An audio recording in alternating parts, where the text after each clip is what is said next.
In exercise of the presidential prerogative vested in the head of state and government under Article 132 of the Constitution, as read together with Articles 152 and 155 of the Constitution, His Excellency the President has instituted portfolio rearrangements in his cabinet and in the ranks of principal secretaries. The presidential action promotes enhanced operational efficiency, institutionalizes the implementation of various ongoing groundbreaking reforms, better orients portfolio responsibilities with both national development plans as well as the needs of citizens, and introduces functional changes that shall make the relevant ministries and state departments more efficient and better able to deliver superlative services to the public. Therefore, the new portfolio responsibilities and changes made in the structure of government are as follows. 1. Transfer of functions and reconstitution of ministries. Pursuant to Article 132, Section 3B of the Constitution, the following reorganizations and transfers of functions are made. First department. The State Department for Arid and Semi-Arid Land has now been transferred to the Ministry of Public Service and Gender. 2. The State Department of Social Protection, Pensions and Senior Citizens has been transferred to the Ministry of Public Service and Gender. 3.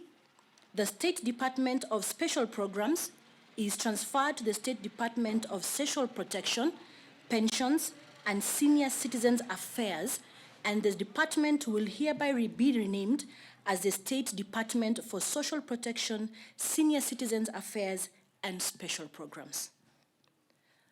The Ministry of Devolution and the ASOLs, that is the Arid and Semi-Arid Land, is hereby reconstituted and renamed as the Ministry of Devolution. The Ministry of Public Service and Gender is hereby reconstituted and renamed as the Ministry of Public Service, Gender, Senior Citizens Affairs, and Special Programs. And finally, the Ministry of Labor and Social Protection is hereby reconstituted and renamed as the Ministry of Labor. 2. Reassignment of Cabinet Secretaries.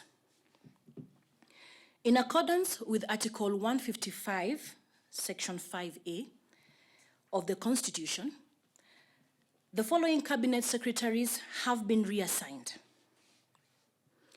Cabinet Secretary Ambassador Dr. Monica Juma moves from the Ministry of Defense to the Ministry of Energy.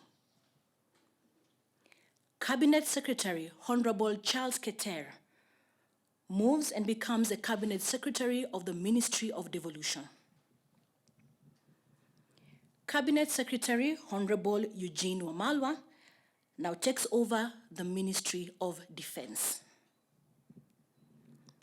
Cabinet Secretary Margaret Kobia retains her portfolio, but as you saw earlier, it was her, she got more duties, and with the new ministry, it will now be the Ministry of Public Service, Gender, Senior Citizens Affairs, and Special Programs. 3. The reassignment of principal secretaries. In accordance with Article 155, Section 4 of the Constitution, the following principal secretaries have been reassigned.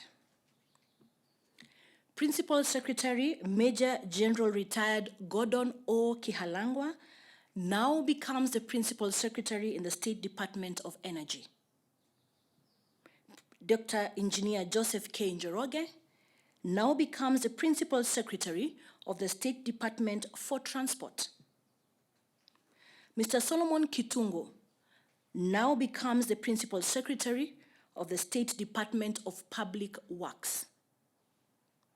Mr. Nelson Maras Ospita now becomes the Principal Secretary, State Department for Special Protection, Senior Citizens Affairs and Special Programs.